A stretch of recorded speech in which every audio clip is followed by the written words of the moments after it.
하나님 말씀은 신약성경 189페이지 사도행전 3장 1절부터 10절까지 봉독합니다.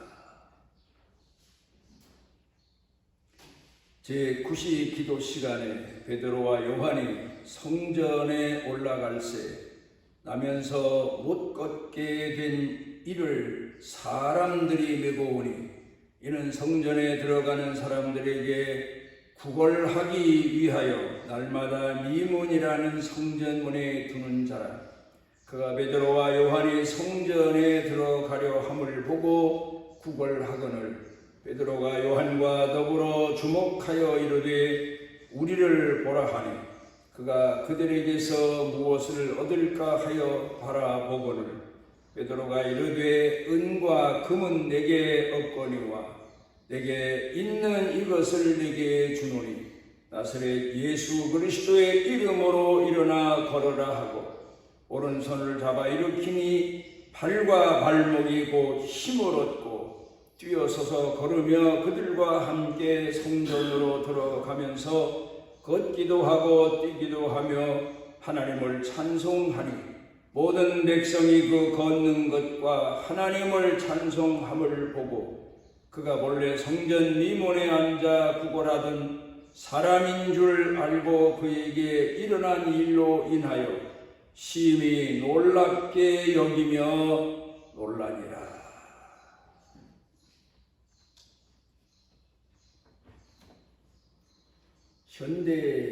현대인들의 정신 상태를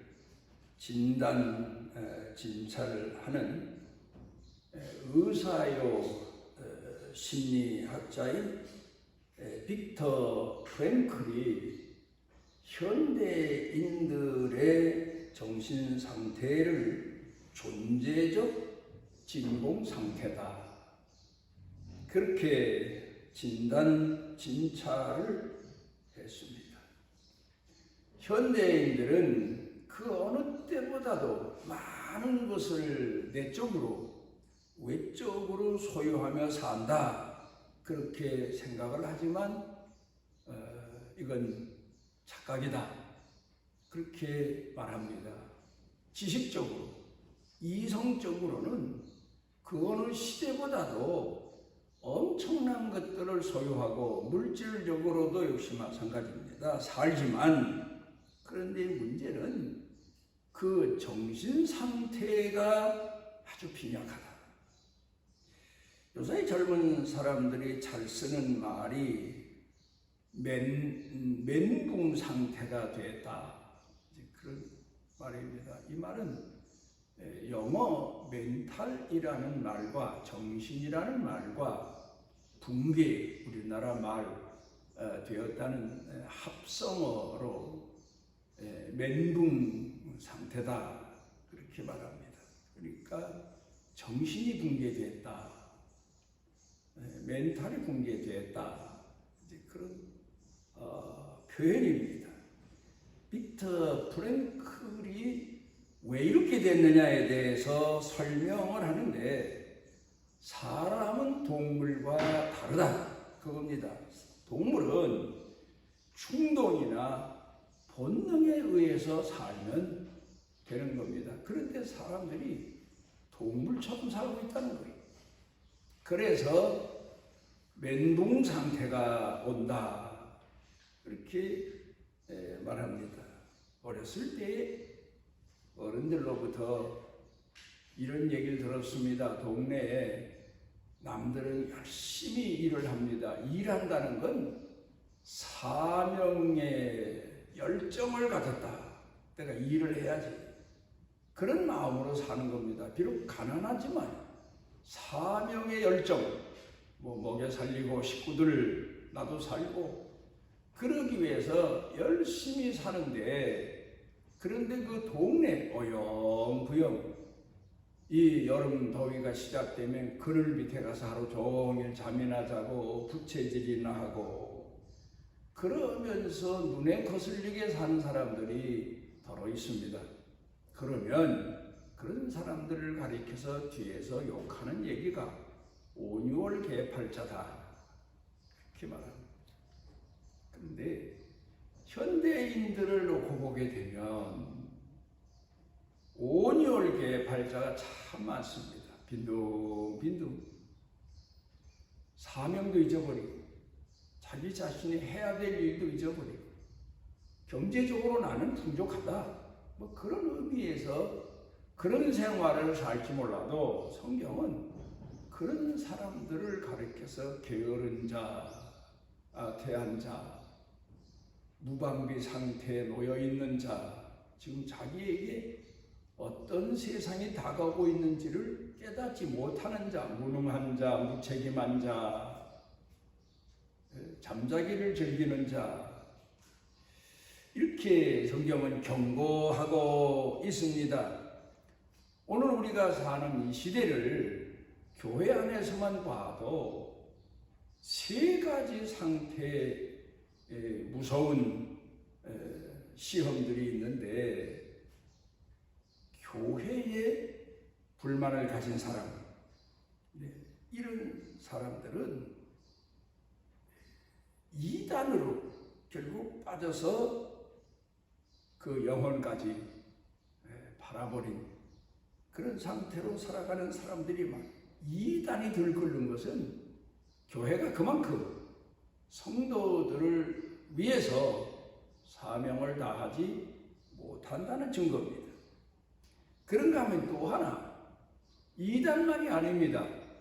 예수님 당시에도 열성당원들이 있었습니다. 그래서 가룟 유다도 열성당원 중에 한 사람이다.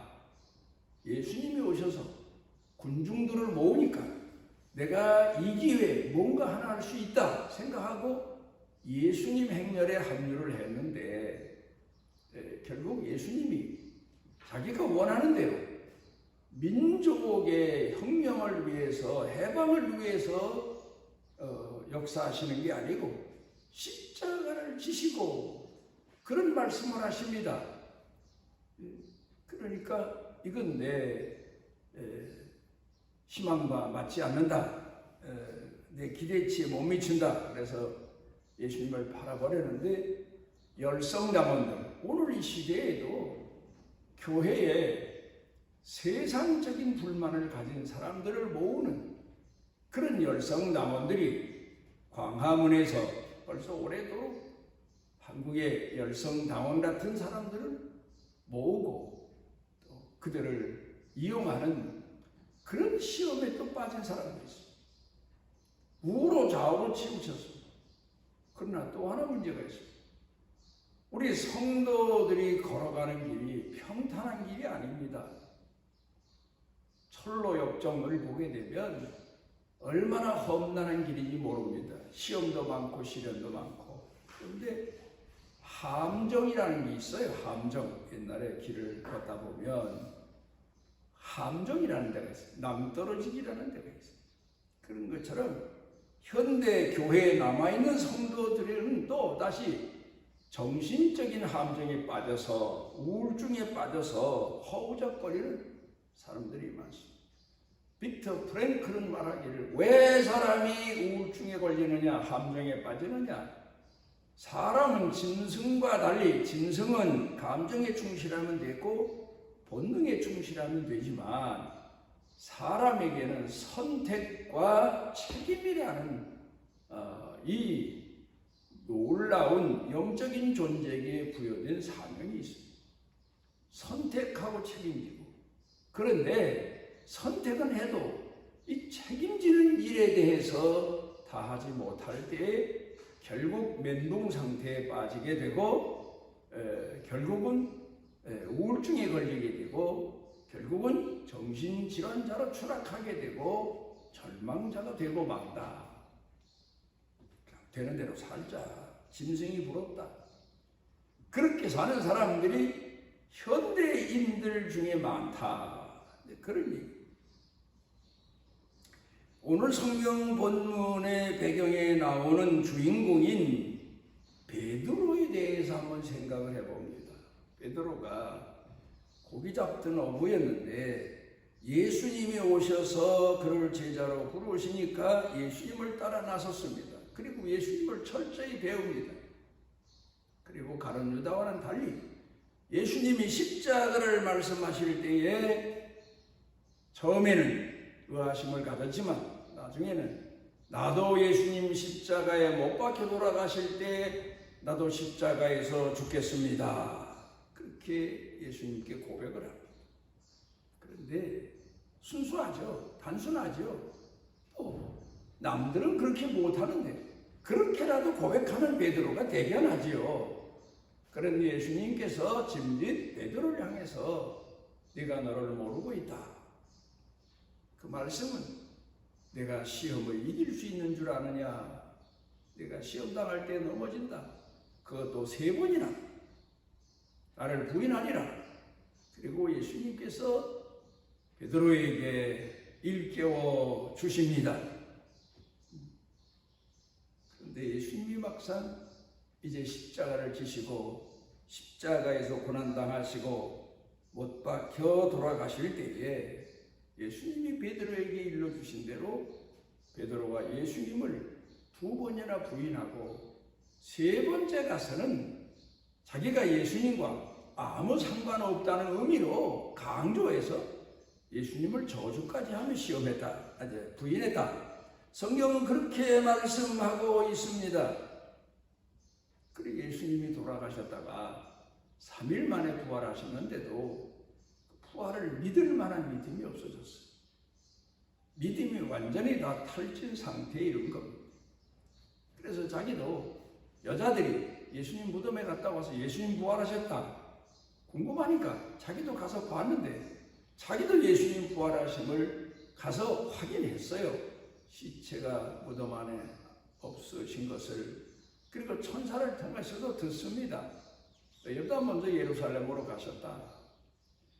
그런데도 원체 탈진 상태의 믿음은 이런 체험을 하고 이런 경험을 해서도 다시 돌아와서 나는 고기잡이가 하러 간다. 내가 이제 무슨 면목으로 예수님도 3번 부인했고 예수님도 돌아가셨는데 이제 이 교회에 머물러 있을 수 없다 해서 고기 잡으러 갑니다.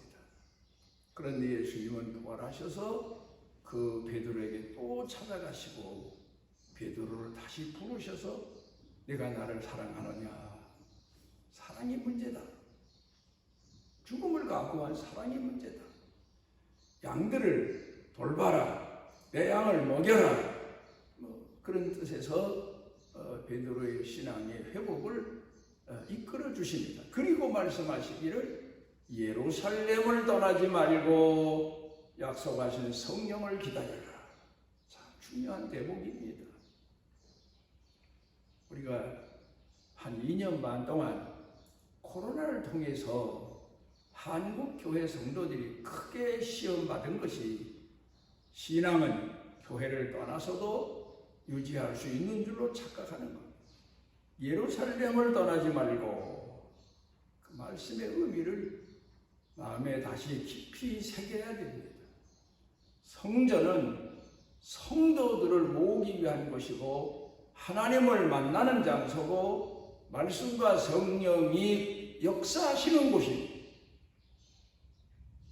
물론 TV를 통해서도 매스컴을 통해서도 예배를 드릴 수 있다.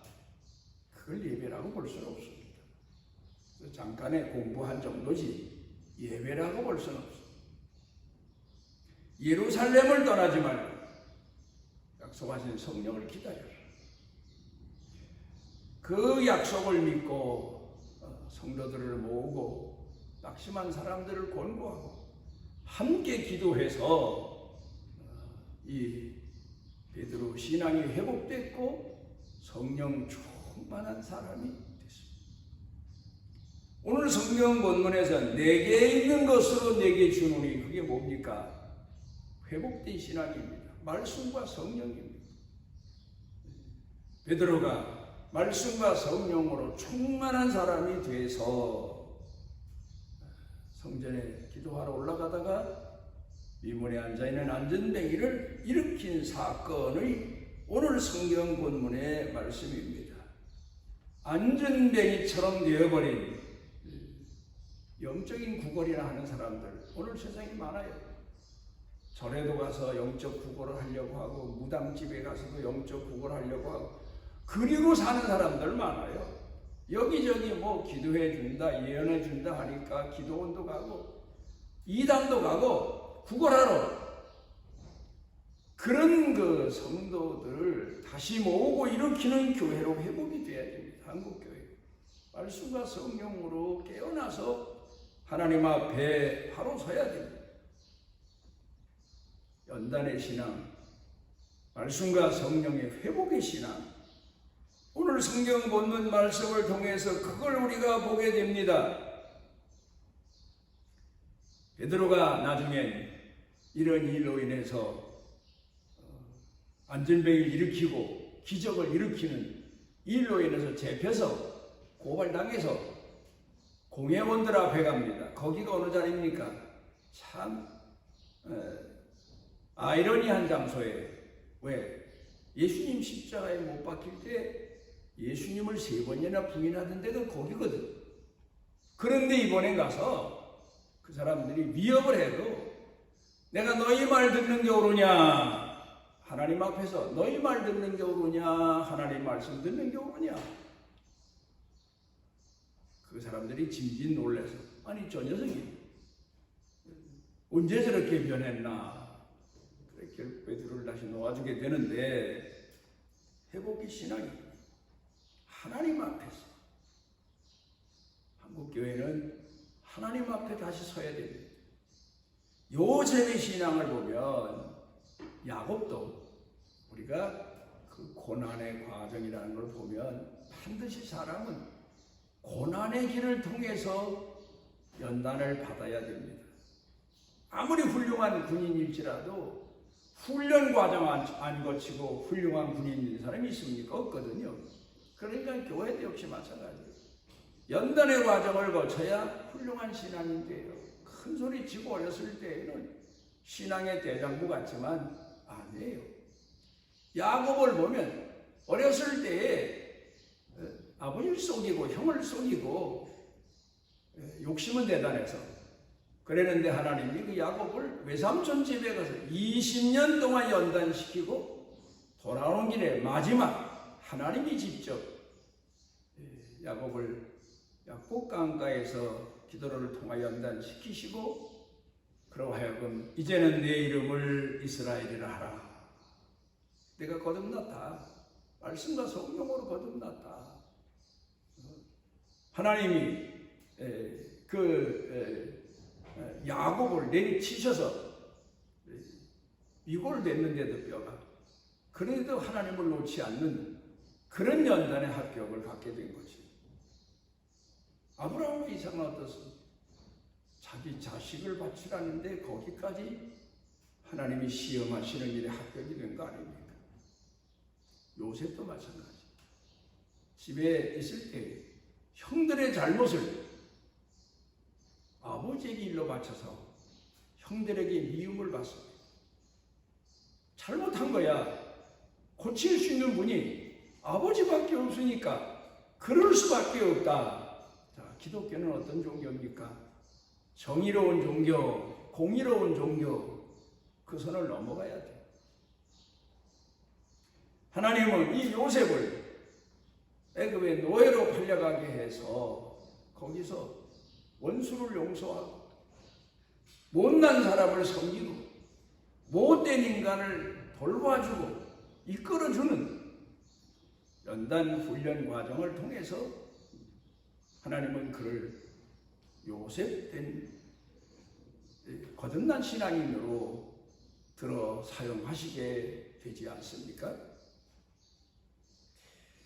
우리가 오늘 하나님을 공경하는 신앙에 있어서 교회라는 틀을 벗어나고 싶어서 벌써 젊은이들은 많이 벗어났고 나이 먹은 사람들도 벗어나고 싶어서 마치 굴레 쓴 소가 그 굴레를 벗고 싶어 휘둘리는 것처럼 그렇지만 아니에요. 교회는 우리 영원히 사는 곳이고 하나님 말씀을 통해서 우리가 성령과 함께 거듭나는 곳이고 우리가 하나님을 바라보는 곳이고 바로 배우는 곳이고 바로 섬기는 곳이고, 로마 극장에 거기 가보면 어떤 순교자가 벽에다가 글씨를 썼는데 이런 글씨가 쓰여져서 지금까지 믿는 성도들에게 전해져 오고 있습니다. 나를 저주하세요. 나는 하나님 사랑을 그럴 때마다 더더욱 느낍니다. 나에게 침을 뱉으세요. 나는 사랑의 숨결을 대신 뿜어낼 겁니다. 나를 찌르세요. 나는 당신을 사랑한다고 절규할 겁니다. 짐승의 먹이로 주세요. 나는 사랑의 제물이 될 겁니다. 나를 불태우세요. 나는 사랑의 열기로 증오를 녹일 겁니다. 승리자의 일기죠. 승리자의 기록이지요. 오늘 우리는 사랑으로 우리 성도들 가슴에 원수를 사랑할 수 있고 그 원수를 위해 기도할 수 있고 나를 핍박하고 나를 죽이는 사람을 위해서 사랑으로 끝까지 감싸고 끌어안고 용서해주고 그의 구원을 위해서 기도할 수 있는 스데반 같은 그런 신앙을 회복해야 됩니다. 그게 우리 성도들에게 있어야 할 겁니다. 베드로에게 내게 있는 것 고백한 내용처럼 바로 사랑의 능력입니다. 은총입니다. 이런 믿음을 통해서 다시 한국교회와 성도들이 살아나기를 바랍니다. 우리를 지극히 사랑하시는 아버지 하나님, 우리 속에 잃어버린 것이 하나님 사랑이여 죽기까지 사랑한 줄 우리 스스로 돌이켜 회개합니다. 기도하는 것은 우리도 말씀과 성령으로 충만해서 세상에 나아가 어떤 시험과 유혹을 받을지라도 넉넉히 사랑으로 이기고 사랑으로 승리할 수 있도록 은혜를 베풀어 주옵소서. 예수님 이름으로 기도드리옵나이다. 하나님 여호와께서 그 날개 아래 보호를 받으러 온 내게 온전한 상 주시기를 원하노라.